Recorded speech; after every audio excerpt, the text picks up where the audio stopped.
Baik, terima kasih. Perkenalkan, nama saya Hieron Gusmao, NIM 1803030066, kelas B semester 5 jurusan Sosiologi. Dalam video kali ini saya akan membahas tentang gerakan hak disabilitas. Yang pertama, mengatasi disabilitas. Robert J.R. pada tahun 1968 dan Bob muda berada di rumah kuliah untuk musim panas. Dia berharap segera bisa menjalani mengikut jejak ayahnya. Robert J.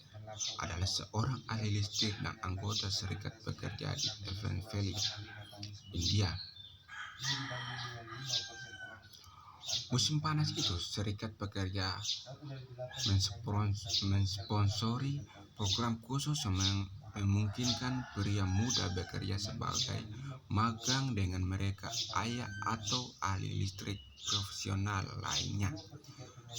Selama hampir 20 tahun, Bob telah hidup dengan tantangan fisik. Ketika dia baru berusia 1 bulan, dia mengidap polio masa kecil. Penyakit itu membuat lengan kanannya lumpuh. Namun Robert yang lebih tua tidak mengizinkan putranya menggunakan kondisinya sebagai alasan. Dia telah menanamkan keyakinan kepada Bob muda bahwa dia bisa melakukan apapun yang dia pikirkan. Putranya telah mengambil pelajaran dengan hati, belajar untuk melakukan sesuatu, melayani di komite bersama. Woodruff adalah pria kecil tampak lemah yang penampilannya mungkin menyesatkan banyak orang. George Jr.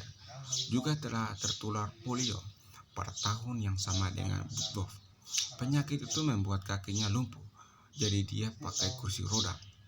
18 tahun lebih tua, dia telah menghadapi diskriminasi juga sebelum Woodruff diikat di sabuk prakasanya. Dikirim ke tatanan.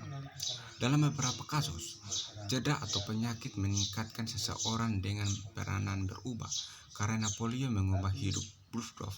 Dalam kasus lain, seorang terlahir dengan perbedaan fisik atau mental yang menimbulkan tantangan.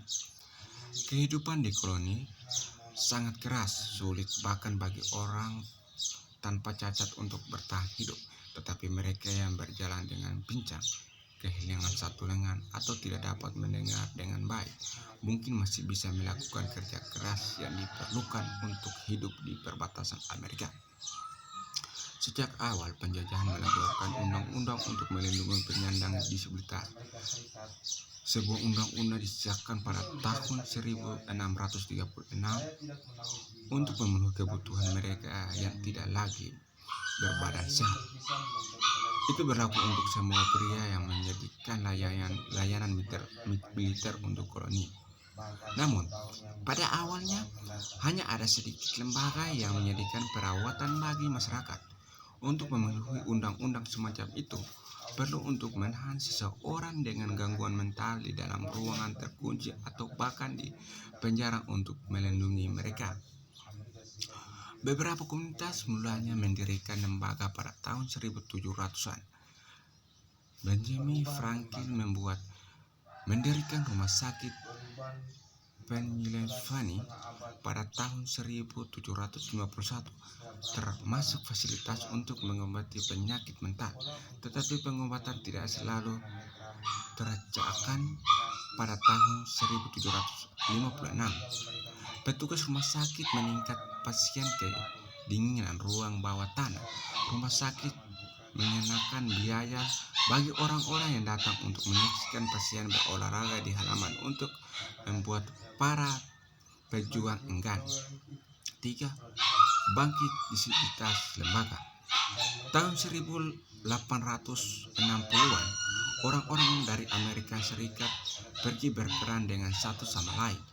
Lebih dari 600 ribuan orang Amerika, termasuk orang utara berbaju biru dan orang selatan berpakaian abu-abu, tewas selama Perang Saudara Amerika 1861 sampai 1865. Selain itu, puluhan ribuan terluka, banyak di antaranya kehilangan anggota tubuh atau mata atau menderita luka permanen lainnya. Vietnam dengan penyandang disabilitas kesulitan mencari pekerjaan. Dengan banyak luka dan amputasi, baru industri berkembang menjadikan anggota tubuh buatan dan perangkat adaptif lainnya untuk para veteran yang terluka. Pada tahun 1866 di negara Bigit misalnya 20% dari pendapatan negara bagian dihabiskan untuk menyediakan kaki palsu bagi para veteran perangnya. Namun, dengan begitu banyak pria cacat di jalanan, kota-kota mulai mengeluarkan hukum yang buruk.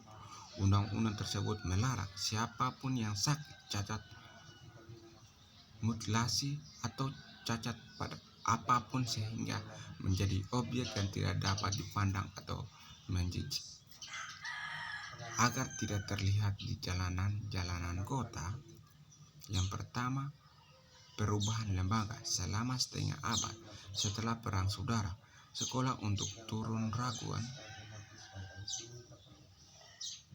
sekolah untuk turunggo dan tunun netra meningkatkan secara dramatis. Banyak orang Amerika memberi penekanan baru pada pendidikan selama mendadak terakhir tahun 1800-an, dan mereka yang memiliki keterbatasan percaya bahwa pendidikan juga dapat meningkat kehidupan mereka. Yang kedua, era progresif. Selama 20 tahun pertama tahun 1900-an, orang-orang Amerika mengalami era perubahan sosial dan politik. Periode ini kemudian dikenal sebagai era progresif. Sejumlah besar orang mendukung reformasi politik, termasuk undang-undang baru yang melindungi pekerja, perempuan, anak-anak, dan lainnya. Beberapa undang-undang progresif membantu mereka yang menderita cacat karena kecelakaan kerja. Undang-undang baru menetapkan kompetensi pekerja yang tersebar di seluruh negara. Ini berarti mereka yang menderita luka atau kecacatan di tempat kerja harus dibayar untuk luka-luka mereka. 4. Pekerjaan bukan tinjut. Jut sebagai perang saudara telah membawa perubahan kehidupan orang-orang penyandang cacat, terutama veteran. Begitu pula Perang Dunia Pertama 1914 sampai 1918. Sekali lagi, prosentik industri memproduksi perangkat baru bagi mereka yang membutuhkan anggota tubuh buatan atau bahkan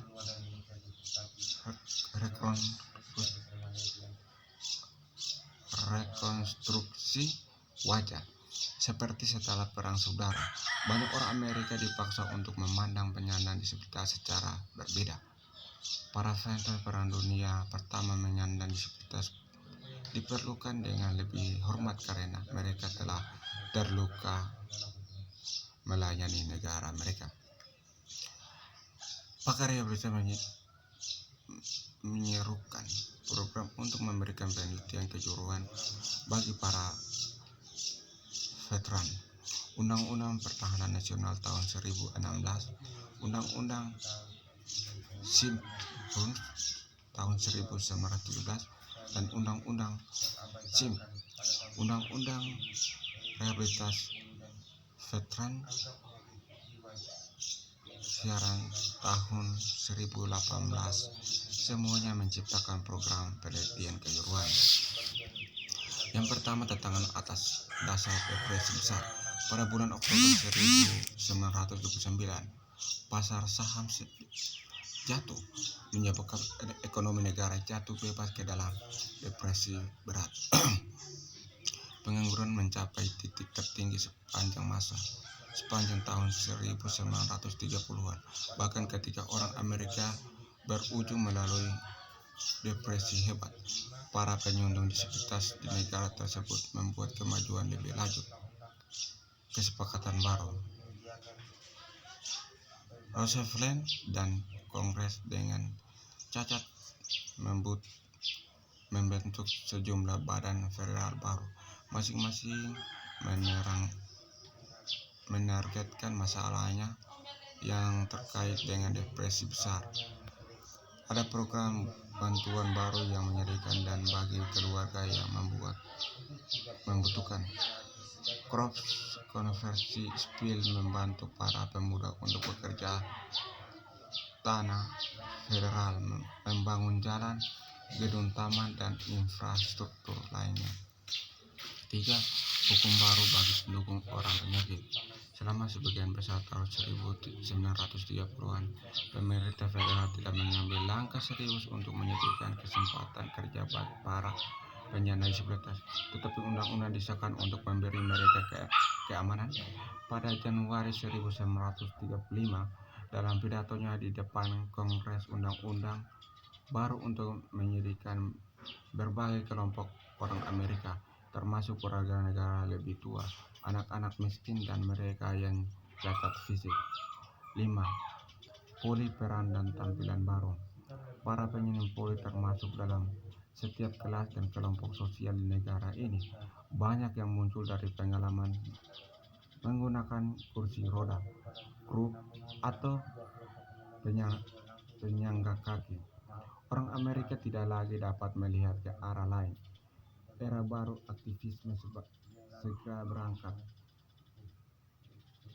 Kampanye Mode of Dignity yang dimaksud untuk mendukung anak muda korban polio didirikan pada tahun 1938. Sekian dan terima kasih.